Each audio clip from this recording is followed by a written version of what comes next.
ago. Go. What are we doing? You're talking to each other. What did you just ask each other? I know where I met you because there was going to be a group going to Boston Yeah. for something, and you were going to do your song on the bus going to. I forget what the event was, but this goes back maybe a year or two. From now? Yeah.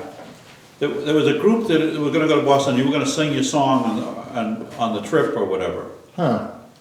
Well, that may be conflating the original time the song happened. Because what year was that? Was that 71? Does it say on the back of the record? April 1972, and this is open. Oh, So, okay. But The here's, Ballad of Route 23. Yeah. Oh, that's when all you guys. Now, who's the young guy on here? They started growing beards and long hair and everything else over here, using kerosene lamps and everything. Was that it? Was that the deal? Dick No. Crane, I saw him one day up the veterinaries. I hardly recognized him. He had a beard and I guess nobody shaved or anything back them days, you know? Holy mackerel. Yeah, we had this group called Save Scenic Monterey, and Dick was part of that. Yeah. Yeah. But didn't you sing in front of at the State House? Yeah, well, that's where this comes from. What happened is, I guess it was, what was it, April 72? Anyway, this was the whole Route 23 bypass thing. Oh, is that what it's over? so why don't you start from the beginning and tell the story as you remember it about the bypass? Well, Dean Amidon, you remember him, right? Yeah. Oh, yeah, I knew him. Dean Amidon was head of the Massachusetts DPW, Department of Public Works. And, For this area. no, for the whole state, For the actually. state. Yeah. No, I don't think he was all state. Yeah. I think he was. He was a district rep. No. Well, maybe at the beginning. Out of Lennox. Maybe at the beginning, but then he commuted to Boston, I think. Yeah. Yeah. Eventually, he became head of the whole highway department for all the state of Massachusetts.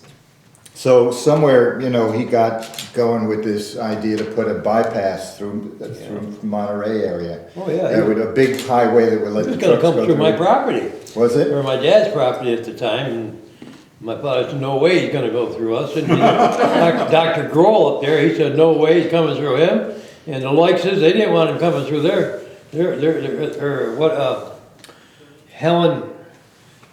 Helen Grohl, I don't know what her married name was, she owned that little cottage that's a beach, just this side of Dr. Grohl's place, a little cottage. Used to be pink, the place used to be pink. Yeah, there was another one. See, Yeah, as a matter of fact, they had. he was gonna come right through Dr. Grohl's springs. Dr. Grohl had springs up there, Yeah, as a matter of fact, they had 3 routes planned, and they hadn't decided which one. And that didn't help their cause much, because it had a whole bunch of people who were up in arms about their going right through their land. But the town, you were against it, a lot of people were, but the town was kind of split. Because, Dean and Fran were very popular in town, and so a lot of people were supporting them, so for a while. I like Dean and Fran, I felt sorry when they both gone, Yeah, me too, me too. but they're likable people, but So at one point, the town, I think it was a town petition to, Dick Tryon, I mean, Christ, they owned all that land up there for years, and I couldn't understand why they were gonna be upset. Of course, we came over here, like I said, in '39, I was 6 years old, we come over and bought property, and then my dad bought the big Summers place here, we took in across the road where I am, and they were gonna run that road right by my pond, and in fact, I went down there just not too long ago, and I could still find some of the wooden stakes where they staked it out. No kidding. They had the highway guys, survey that. So let me tell you what happened about the trip to Boston, because that's where this thing came from. Because some of the town was petitioning to stop the bypass. So the Massachusetts Senate in Boston was having a hearing to listen to the people from Monterey. So a whole busload of us, 30 or 40 of us, met at the church at about 6 o'clock in the morning, and we got on the bus to go to Boston. And my wife and I had just moved into town about a year and a half before, and I don't know how somebody knew that I was a folk singer. So on the bus, somebody said, "Hey Karl, why don't you write a song about, the bypass?" So on the way to Boston, I scribbled down words to a song. And when we stopped at a rest stop on the way on the Mass Pike, I called my brother who was working in Boston at the time, and I caught him at home. and he brought his guitar into his office. And when we got into Boston, I took a cab over to the office and brought the guitar. So and actually I used an old tune. You know, we steal from each other all the time. What I did is I changed a little of it for the recording, but I used Woody Guthrie's Pasture of Plenty. It's a mighty hard road that my poor hands have hoed. My feet have to travel that hard dusty road. Out of the spot dust bowl I traveled, and then I'm gone with the dust and I come with the wind. It's a great old song from Woody Guthrie. So I used that at the time, and so when we got to the hearing, I had the guitar, and so when it came, each of us were testifying, you know, our opinions about the road and why we opposed it. So when it came my turn, whoever our leader was, I think it was Kate, said, well, Karl has a song he'd like to sing as his testimony. So a couple of people on the committee said, the Senate committee said, I don't know, it sounds a little disruptive to me to sing, you know, I don't know whether that's such a good idea.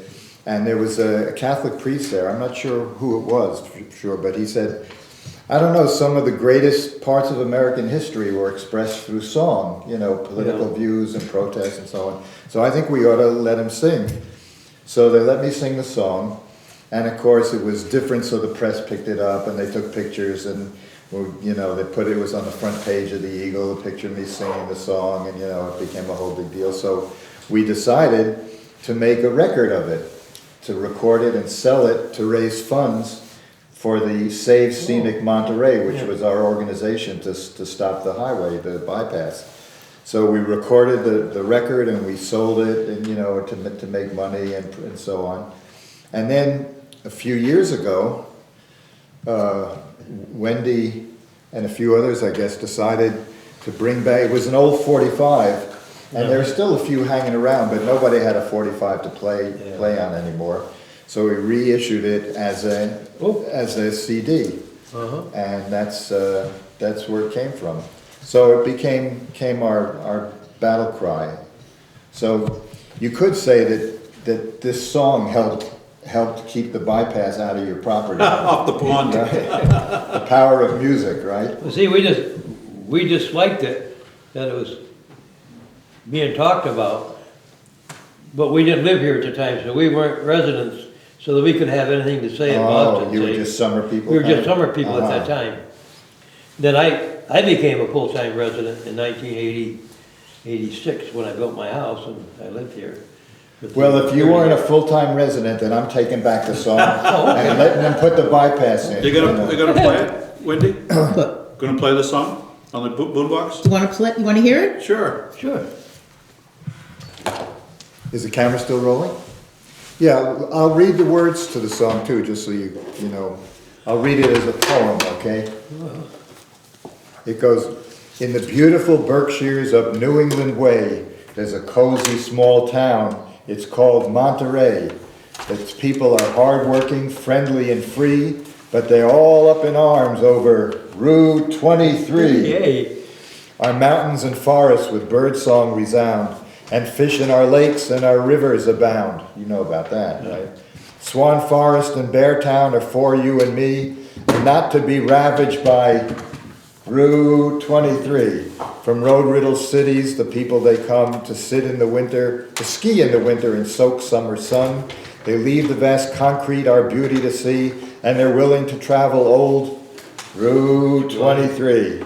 If I sing it, I have people answer back. Our swamplands are havens for beavers and ducks, and not to be threatened by smoke-spewing trucks. There's adequate passage for traffic, you see, without raping woodlands for Route 23. 3 or 4 million, it was supposed to cost about $3 or $4 million to put in the bypass. So 3 or 4 million is too much to spend for 7 miles of concrete that despoils our land. We can use it far better, you'll surely agree, and also fix up our old Route 23. Hey. And you wrote that on the bus going into Boston? Yeah, I wrote it on the bus going to Boston. Good for you. Yeah. Want to hear the song? Sure. You're another Chris Christopherson in here. Hey, he's Well, quite a guy. 2% of Chris Christopherson. Yeah. Okay. Quite like Chris Costanza. Yeah. I like that song. All right, one second. Little volume. Started again. Yeah, I will. How do you do that? Call this stuff. Okay, hold on. So, what do I do? How do you do this? Need Okay, volume. there's, all right, there's the volume. Okay. But then how do you reverse, you go, I can okay. take- All when right, so just hit yeah. play and see what happens. Okay.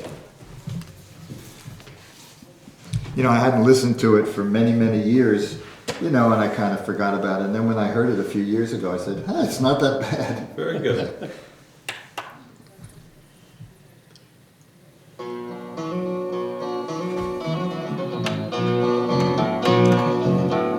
In the beautiful Berkshires of New England way lies a cozy small town, it's called Monterey.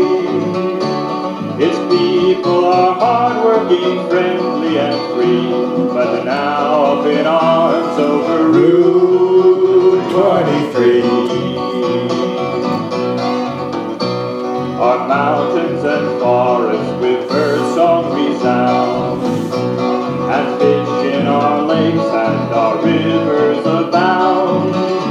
Swan Forest and Beartown are for you and me, and not to be ravished by Route 23. Can you hear it well enough? From road-riddled cities the people they come to ski in the winter and soak summer sun.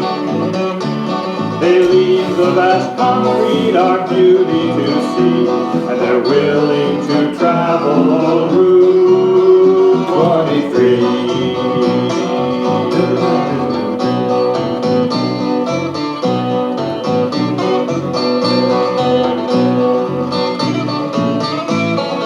Like that guitar picking? Is that you?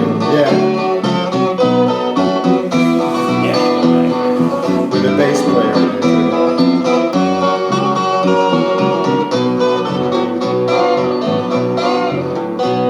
Our swamplands are havens for beavers and ducks, and not to be threatened by smoke-spewing trucks.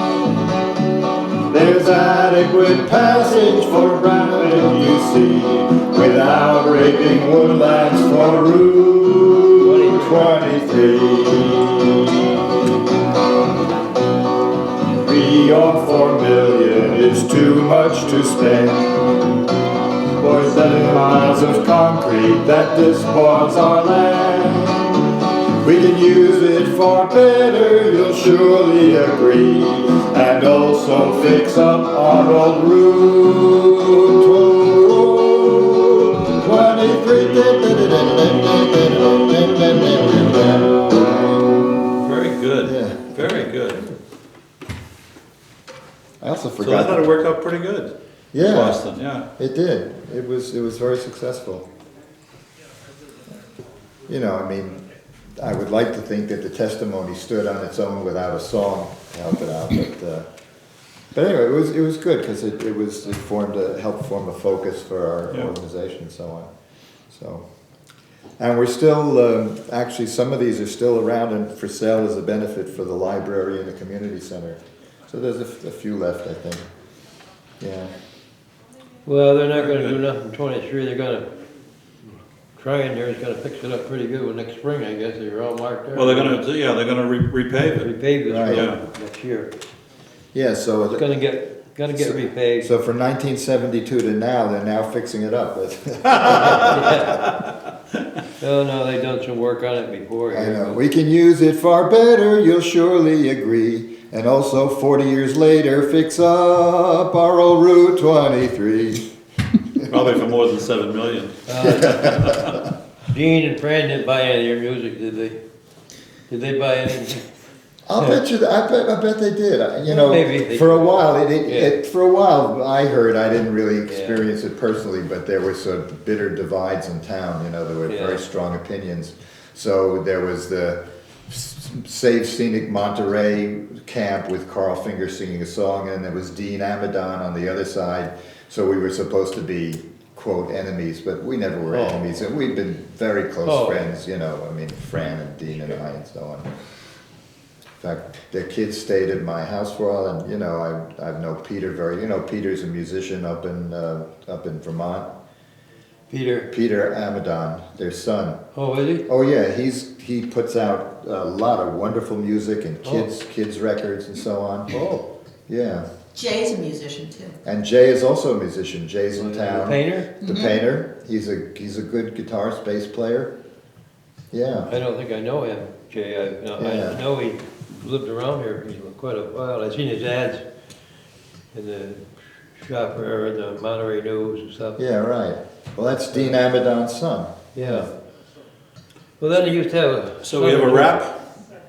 Very good. You did good. I think you're gonna, Hollywood's gonna be calling you after this little interview here. Well, Do you know the word raconteur? You know, raconteur, that's a storyteller. That's the fancy word they use for a storyteller. A raconteur. Oh, I got that. So you're a damn good raconteur. oh, I can tell you,